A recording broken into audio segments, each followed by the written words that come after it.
On va balayer assez rapidement, à grands traits, l'évolution du numérique pour l'agriculture avec Christian Germain et Bruno Tisser, que vous allez pouvoir accueillir extrêmement chaleureusement. Merci Pierre. Du coup là, voilà ce qu'on se disait avec Christian, ce qui très rapidement, hein, c'était un petit peu de balayer ces 10 années. Effectivement, les succès tout d'abord. On peut, ce qui nous a aussi malheureusement surpris en fait, on va dire les succès en demi-teinte et puis carrément les échecs. Donc on est optimiste, donc on va commencer peut-être par les succès. Attends, c'est bon, je les ai. Ah bah c'est super. Du coup, évidemment sans surprise, hein, premier succès, c'est l'adoption du GNSS en agriculture, donc qui a commencé il y a plus de 10 ans, hein, mais qui n'a fait que se renforcer. Je crois que la dernière étude de l'Observatoire des usages du numérique qu'on a fait sur ce domaine-là stipulait que plus d'une exploitation sur deux était équipée de GNSS, hein, pour le guidage. Et puis aujourd'hui, un tracteur sur deux de plus de 100 chevaux est équipé en usine d'un système d'autoguidage. Donc là, on voit bien l'usage, évidemment, c'est le confort de travail, faciliter en fait les allers-retours, éviter des doublons en fait, hein, sur les largeurs d'outils. Et puis aussi des itinéraires nouveaux. Alors ce qui est intéressant, c'est qu'on m'aurait interrogé il y a 15 ans sur l'adoption du RTK en agriculture. J'aurais dit à mes étudiants, non, voilà, c'est réservé à un domaine très spécifique, les géomètres, la tectonique des plaques. Puis on voit que les choses changent, hein, et que, petite surprise quand même, en 2022, on a organisé un séminaire spécifique sur le centipède, avec l'adoption du GPS, du GNSS, la correction centimétrique. Et là, on voit un peu des itinéraires nouveaux arriver, comme le désherbage mécanique de précision que vous voyez sur cette illustration. Et puis quelque chose d'extraordinaire en agriculture, qui est le collaboratif. Hein, la possibilité de mettre en place sa propre station autoconstruite et de partager la correction centimétrique avec les voisins. Donc ça, c'est le réseau Centipède, justement. Le réseau Centipède, tout à fait. Et on précise que le RTK, c'est justement le dispositif qui permet cette précision centimétrique. Tout à fait.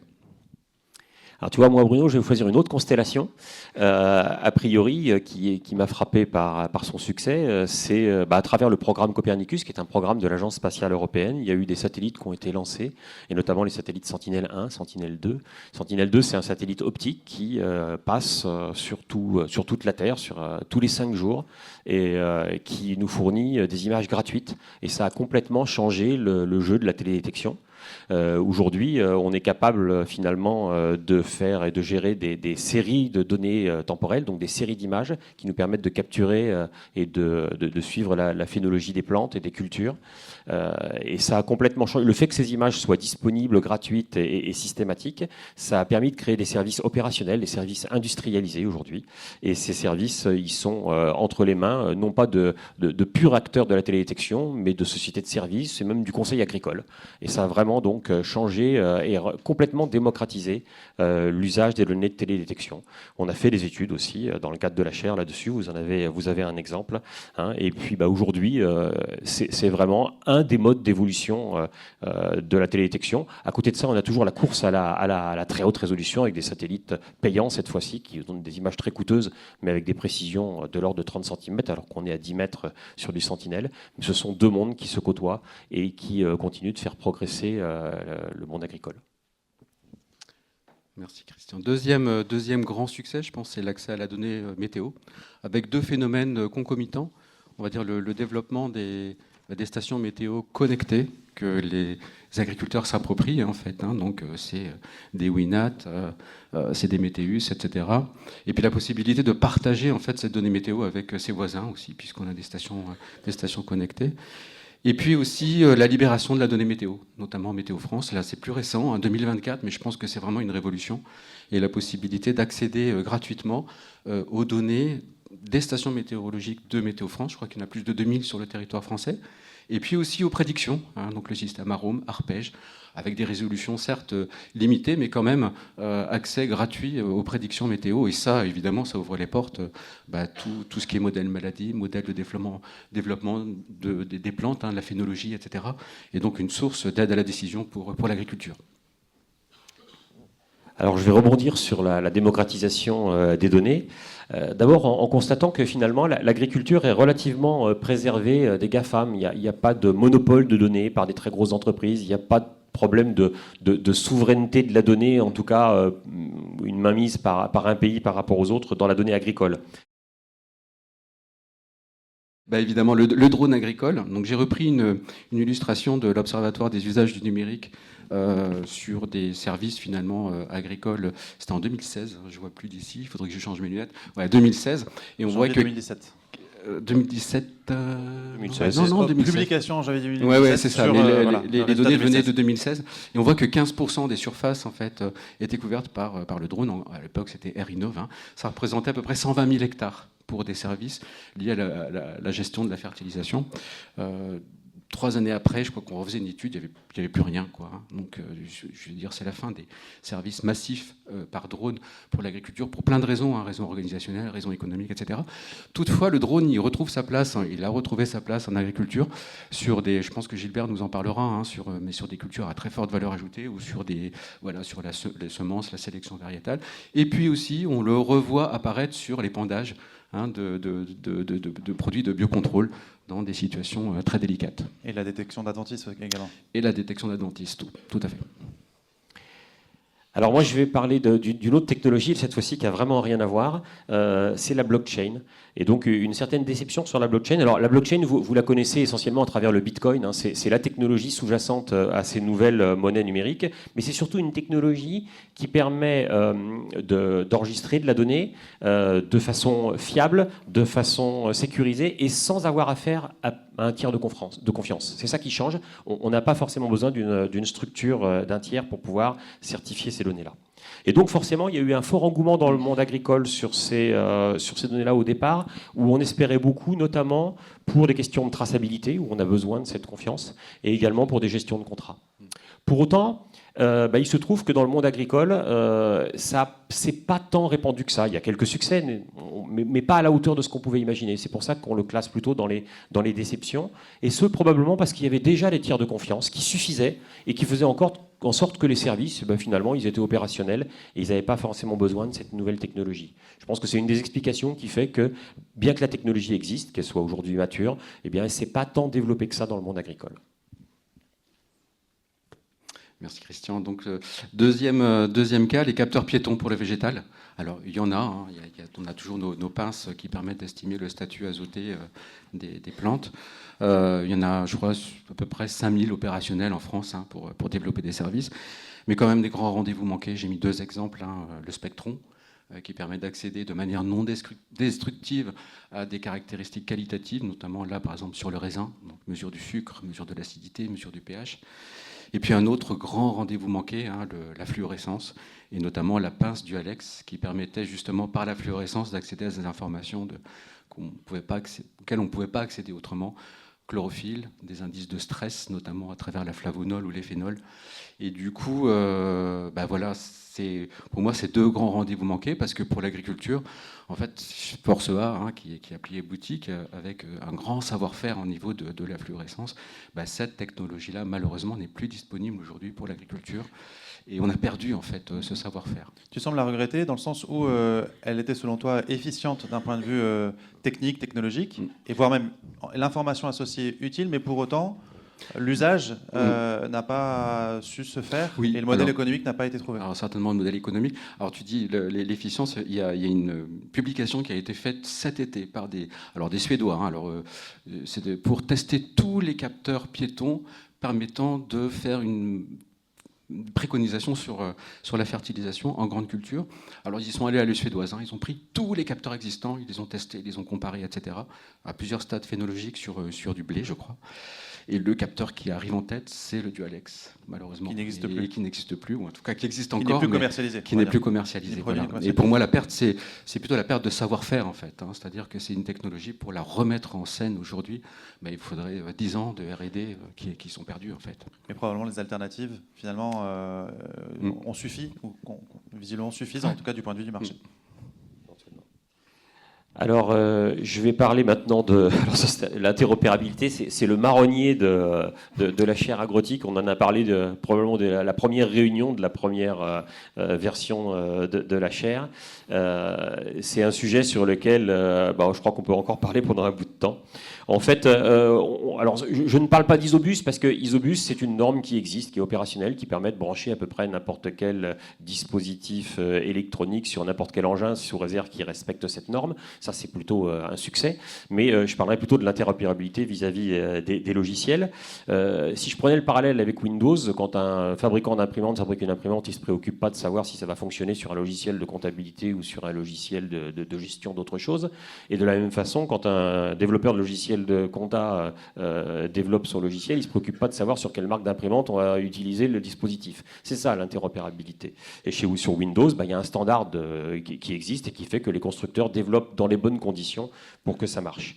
Et bien aujourd'hui, on n'a pas ça aujourd'hui dans le monde agricole. Aujourd'hui, il y a des développeurs qui utilisent des technologies comme les API pour faire en sorte de faciliter l'intégration de leurs outils, mais sans normes, sans standards, et ça veut dire que ça repose aujourd'hui encore sur des accords bilatéraux entre les constructeurs pour garantir que tel appareil fonctionne avec tel logiciel.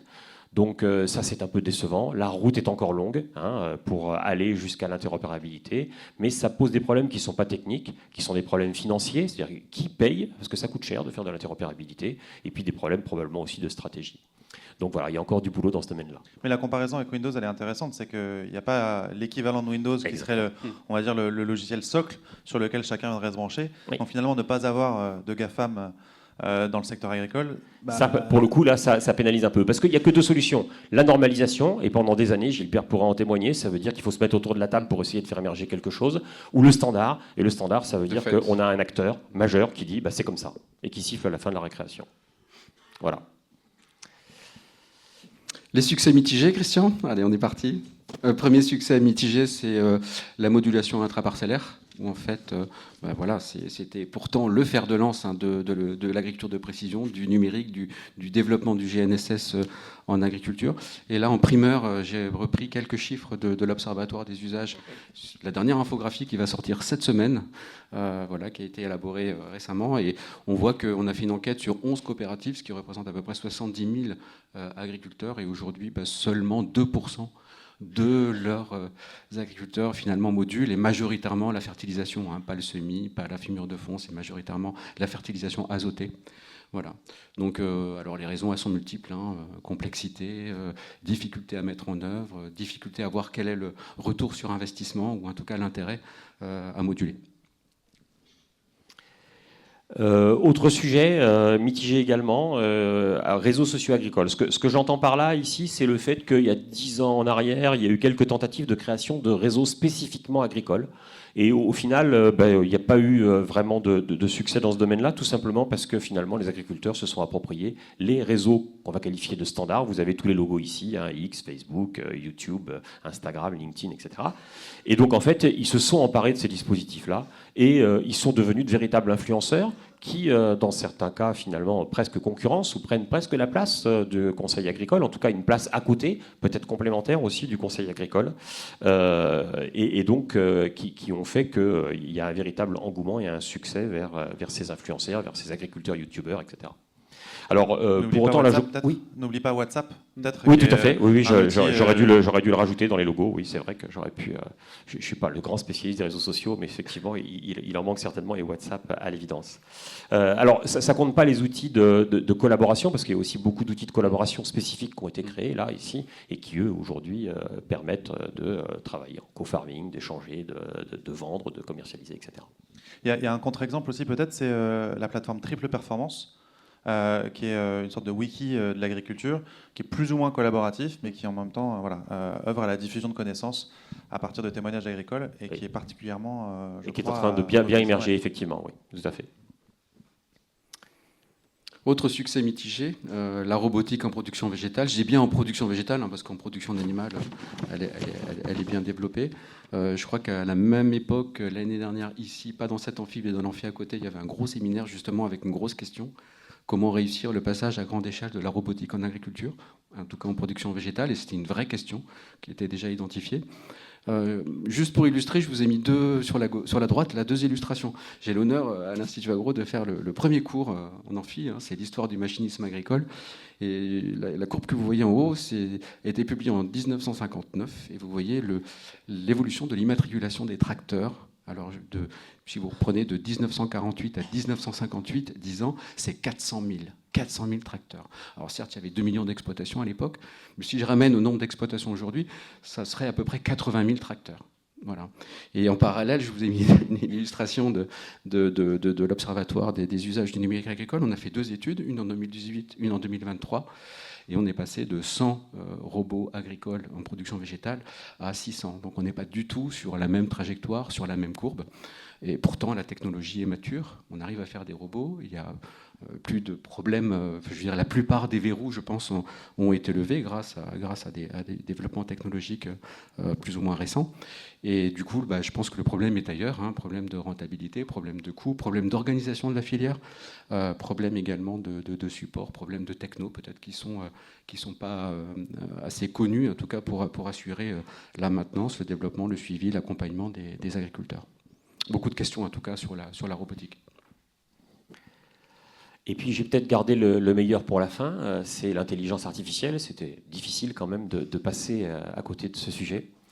Alors l'intelligence artificielle, pourquoi on la retrouve dans les sujets un peu mitigés? D'abord, sur le positif, si on prend le cas de l'intelligence artificielle générative, ce dont lequel on classe ChatGPT par exemple, et qu'on prend également l'intelligence artificielle perceptive, celle qui est derrière les caméras qui sont embarquées dans les tracteurs, dans tous les dispositifs, drones, avions, satellites, etc. Eh bien, on a eu dans ces 10 dernières années d'énormes progrès de performance. On a aujourd'hui des outils qui sont capables de détecter, de comprendre d'une certaine façon ce qui se passe dans une image, par exemple en perceptif, beaucoup mieux qu'on le faisait il y a 10 ans grâce à ces dispositifs. Et puis, on est capable d'avoir des conversations avec une machine qui va aller puiser dans des connaissances pour nous fournir une réponse de façon étonnante par rapport à ce qui existait il y a 10 ans. Donc, les progrès sont considérables, ils sont avérés, ils sont incontestables. Mais, il y a un mais. Il y a un mais, c'est que dans le monde agricole, eh bien, c'est un petit peu plus compliqué que ça. Et si on prend par exemple le cas de l'intelligence perceptive, celle qui est derrière les caméras, eh bien, dès qu'on prend des problèmes un peu compliqués comme la détection de symptômes de maladie et qu'on veut prendre en compte la variabilité des situations, eh bien, on se rend compte que c'est beaucoup plus difficile qu'on imaginait et on a encore des difficultés à avoir des dispositifs vraiment efficaces. De la même façon, sur l'IA générative, il y a beaucoup de projets en ce moment. On fait pas mal d'interviews et vous verrez des résultats sortir probablement dans les prochaines semaines sur les enquêtes qu'on a pu réaliser en collaboration avec l'ACTA et l'Académie d'agriculture. Et on se rend compte qu'il y a beaucoup d'initiatives pour construire des systèmes d'IA générative spécifiques à l'agriculture autour du conseil. Mais pour autant, eh bien, il n'y a pas encore de solution complètement opérationnel, complètement adopté, complètement efficace sur ces outils-là. Donc ça prend un petit peu de retard. Pour autant, moi j'ai beaucoup d'espoir. Je pense qu'il y a beaucoup de choses qui vont évoluer dans les années qui viennent. Et donc ça devrait certainement évoluer. Affaire à suivre. Affaire à suivre. Ouais, alors, ça c'était complètement arbitraire. On a choisi, Bruno comme moi, des sujets. Ici, on aurait pu en choisir d'autres. C'est pas exhaustif. C'est simplement une vision subjective de 2 enseignants-chercheurs qui ont essayé d'observer ce qui s'est passé ces dernières années. Une subjectivité assumée, mais des observateurs quand même avisés, parce que vous avez traîné vos guêtres, on va dire, dans cet écosystème de l'agriculture numérique. Et puis voilà, on va dire les séminaires, les productions de la chaire étaient une bonne façon aussi de revenir sur toutes ces évolutions.